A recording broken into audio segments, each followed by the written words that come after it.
ನಮಸ್ಕಾರ ಪ್ರೀತಿಯ ವೀಕ್ಷಕರೆಲ್ಲರಿಗೂ ಕೂಡ ವಿಶೇಷ ಕಾರ್ಯಕ್ರಮಕ್ಕೆ ಆತ್ಮೀಯ ಸ್ವಾಗತ ಹೇಳ್ತಾ ಇರೋದು ನಾನು ಅನುಷಾ. ಈ ಕಾರ್ಯಕ್ರಮಕ್ಕೆ ಗುರುಗಳನ್ನ ಸ್ವಾಗತಿಸೋಣ. ನಮಸ್ತೆ ಗುರುಗಳೇ, ಕಾರ್ಯಕ್ರಮಕ್ಕೆ ಭಕ್ತಿಯ ಸ್ವಾಗತ.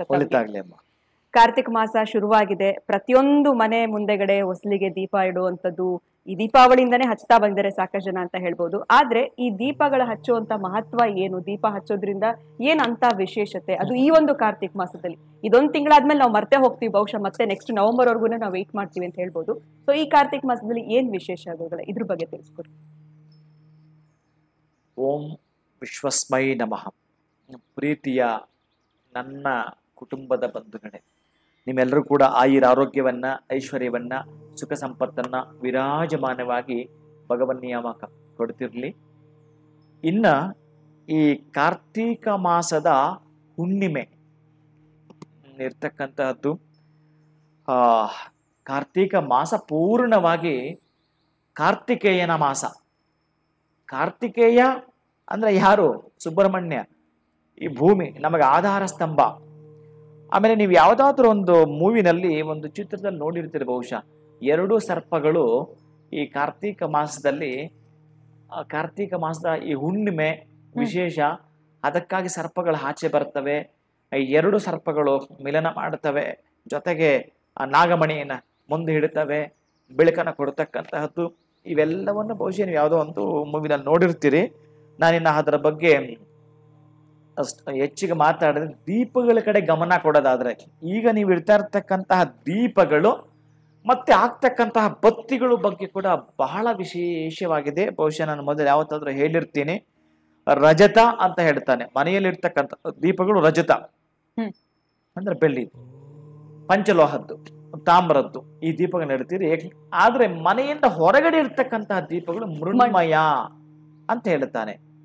ಅಂದ್ರೆ ಮಣ್ಣಿನ ಹಣತೆಗಳನ್ನ ನೀವು ದೀಪವಾಗಿ ಇಡುತ್ತೀರಿ ಅಂತಕ್ಕಂತಹದ್ದು. ಏನು ಸಂಕೇತವನ್ನು ಕೊಡುತ್ತಂದ್ರೆ, ಮಣ್ಣಿಂದ ನಾವು ಬಂದಿದ್ದೀವಿ, ಬೆಳಕಾಗ್ತೀವಿ ಮತ್ತು ಮಣ್ಣಿಗೆ ಸೇರ್ತೀವಿ ಅಂತ ಕಾರ್ತಿಕ ಮಾಸ ನಮಗೊಂದು ಇಂಡಿಕೇಶನ್ ಕೊಡುವಂಥದ್ದು. ಈ ಬತ್ತಿ ಜ್ಞಾನದ ಸಂಕೇತ. ಈ ಜ್ಞಾನವಂತರು ಬೆಳಗ್ಗೆ ಹೇಗೆ ಕೊಡ್ತಾರೆ ಅಂತ, ತಮಗೆ ತಾವು ನೋವು ಕೊಟ್ಟುಕೊಂಡಾದರೂ ಈ ಪ್ರಪಂಚಕ್ಕೆ ಬೆಳಕನ್ನೇ ಕೊಡುತ್ತಾರೆ ಅಂತ. ಬತ್ತಿ ಹೇಗೆ ತನ್ನನ್ನು ತಾನು ಸುಟ್ಟುಕೊಂಡು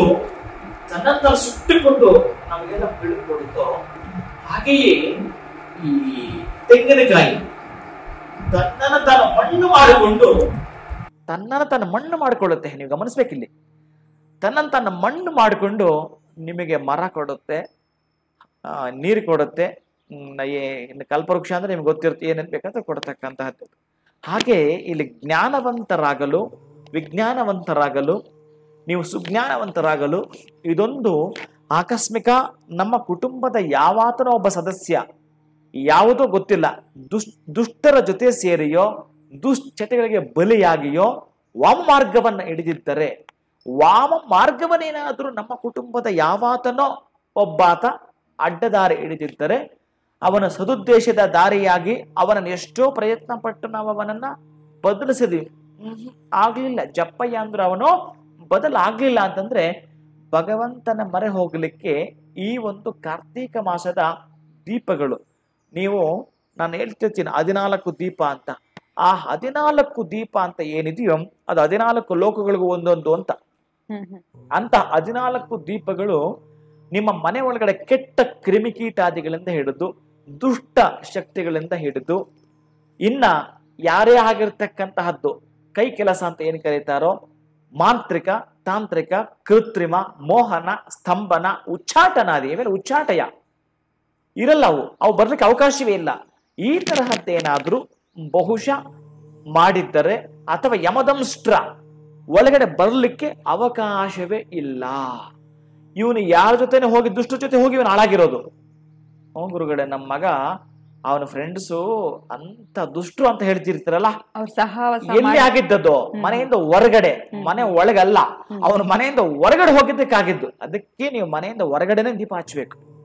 ಅಂತಹ ದುಷ್ಟನನ್ನು ದಮನ ಮಾಡುತ್ತಾ ಶಿಷ್ಟತೆಯನ್ನ ಕೊಡಬೇಕಾದ್ರೆ, ಬಹುಶಃ ಅವನು ನೀವು ಈ ತಿಂಗಳು ಪೂರ್ಣವಾಗಿ ದೀಪ ಬೆಳಗುವ ಮುಖಾಂತರ ಆದ್ರೆ ಮನೆ ಒಳಗೆ ಬಂದಾಗ ಅವನು ಯೋಚನೆ ಮಾಡ್ತಾನೆ, ನಮ್ಮಮ್ಮ ದೀಪ ಹಚ್ಚಿದಾಳೆ, ಏನೋ ತಡೆಯಪ್ಪ, ಸುಮ್ಮನೆ ಹಂಗೆ ನೀವು ನೋಡಿರ್ಬೇಕು, ಹಿಂಗೆ ಅನ್ಕೊಂತ ಇರ್ತಾರೆ, ಏನೋ ಕೈ ಅನ್ಕೊಂಡ್ ಬರ್ತಾರೆ. ಅವ್ನ ಭಕ್ತಿ ಇಲ್ಲ ಅವನಿಗೆ, ಅವನು ಕೂಡ ಹಿಂಗೆ ಅನ್ಕೊಂಡು ಬರ್ತಿರ್ತಾನೆ, ಈಗೇನೋ ಮಾಡಿದೆಲ್ಲ ಮಾಡ್ತಿರ್ತಾರಪ್ಪ.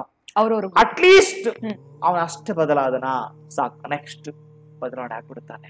ಅಟ್ಲೀಸ್ಟ್ ಏನ್ ದೀಪ ಬಿಡು ಅಂತ ಅನ್ನದೇ ಅವನ ಅಷ್ಟಾದ್ರೂ ಬದಲಾಗಿದ್ದಾನೆ. ದೀಪ ನೋಡಿದ್ಮೇಲೆ ಸಮಾಧಾನ. ಎಸ್, ನೀವು ಇವತ್ತು ಸಂಜೆ ಮಾಡ್ತಾ ಇರತಕ್ಕಂತಹದ್ದು ಏನು ದ್ವಾದಶಿ ಇದೆಯೋ, ಆ ಒಂದು ತುಳಸಿ ಪೂಜೆಯನ್ನ 3 ಪದಾರ್ಥಗಳು ಇಂದು ಸಂಜೆ ನಿಮ್ಮಲ್ಲಿ ಇದ್ದು, ತುಳಸಿ ಮತ್ತೆ ನೀವು ಇಟ್ಟಿರ್ತಕ್ಕಂತಹದ್ದು ಏನಿದೆಯೋ ಈ ಆಮ್ಲ, ವಿಶೇಷವಾಗಿರ್ತಕ್ಕಂಥದ್ದು ನೆಲ್ಲಿಕಾಯಿ, ಆ ನೆಲ್ಲಿಕಾಯಿಯ ಎಲೆಯನ್ನ, ತುಳಸಿಯನ್ನ, ಬಿಲ್ವಪತ್ರೆಯನ್ನ, ಈ 3 ಪತ್ರೆಗಳಿಂದ ಆ ತುಳಸಿಯನ್ನ ಪೂಜಿಸೋದು, ತೃಪ್ತಿ ಪಡಿಸೋದು, ಈ ದೀಪಗಳನ್ನ ಬೃಂದಾವನ ಸುತ್ತ ಇಟ್ಟಿರ್ತಕ್ಕಂತಹದ್ರಿಂದ ನಿಮ್ಮ ಮನೆಯ ದುಷ್ಟತನವನ್ನೇ ಬದಲಿಸಿ ಶಿಷ್ಟದ ಬದುಕನ್ನ ನೀವು ಕಂಡುಕೊಳ್ಳುತ್ತೀರಿ.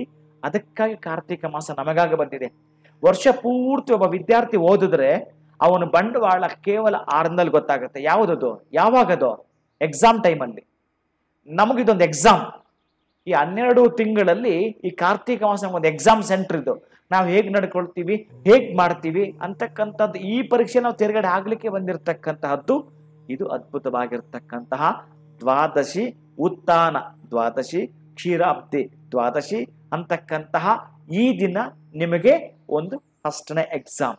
ಇದರಲ್ಲಿ ಯಾರು ತಿರುಗಡೆ ಆಗ್ತಿರೋ, ಯಾರು ಆ ಮಹಾನ್ ಪ್ರೀತಿಯನ್ನು ಬರಮಾಡ್ಕೊಳ್ತಿರೋ, 3 ಪತ್ರಗಳನ್ನು ಹಾಕ್ತಿರೋ ಅವರದ್ದು ಭವ್ಯ ಬದುಕು ಬರೆದಿಟ್ಕೊಳ್ಳಿ. ಬೊಂಬಯ್ಯಾತ್ ಒಳಿತಾಗ.